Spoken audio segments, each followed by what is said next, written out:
ఏ జన్మలో ఏ పాపం చేసుకున్నావే అమ్మా, నీ జీవితం అప్పుడే తెల్లారిపోయింది కదమ్మా. ఆ దేవుడు నీకెంత న్యాయం చేశాడే నా తల్లి. అమ్మాయి భర్త చనిపోయాడు, ఇంత చిన్న పిల్లకి పసుపు కుంకాలు ఎలా తీయాలి? ఏం చేయగలం?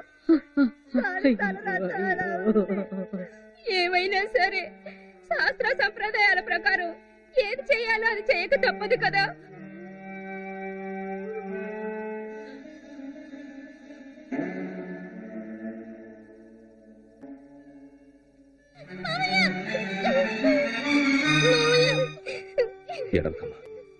ఇలా చూడండి, అమ్మాయికి జరిగింది పెళ్లి కాదు, తను పెద్ద మనిషి అయిన తర్వాత నిజమైన పెళ్లి నేను జరిపిస్తాను.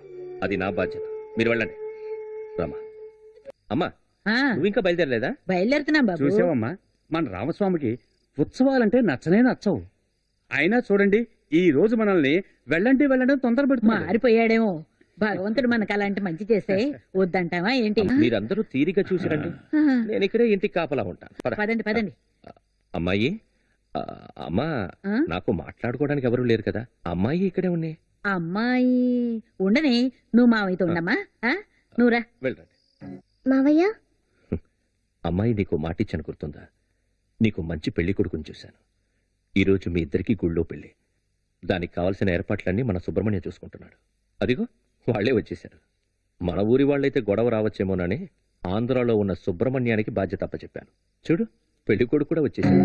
సుబ్రహ్మణ్యం, సక్రమంగా పూర్తి చేస్తావు కదా? అలాగే, నేను చూసుకుంటాను. మావయ్య, మీరు రావట్లేదా? నేను అక్కడికి వస్తే ఈ చేదస్తపు గుంపుకి ఎవరు సర్ది చెప్తారు? నేను ఇక్కడే ఉంటాను, నువ్వు ధైర్యంగా వెళ్ళు. వెళ్ళు. మరైతే మేము బయలుదేరుతామండి. అమ్మయ్యా, దర్శనం బాగా జరిగింది. రాము, రాము, అమ్మాయి ఎక్కడా? అమ్మాయి ఎక్కడ బాబు? సమాధానం చెప్పరా? అమ్మాయి ఎక్కడ? ఏమిటి బాబు, అమ్మాయి ఎక్కడ? అందరూ కంగారు పడుతున్నారు. అమ్మాయికి ఏమీ కాలేదు, ఇప్పుడు వచ్చేస్తుందా? అయితే ఎక్కడికి వెళ్ళింది? అమ్మాయి వచ్చింది, వెళ్ళి చూడండి. వచ్చిందా? ఎక్కడ? పదండి పదండి చూద్దాం.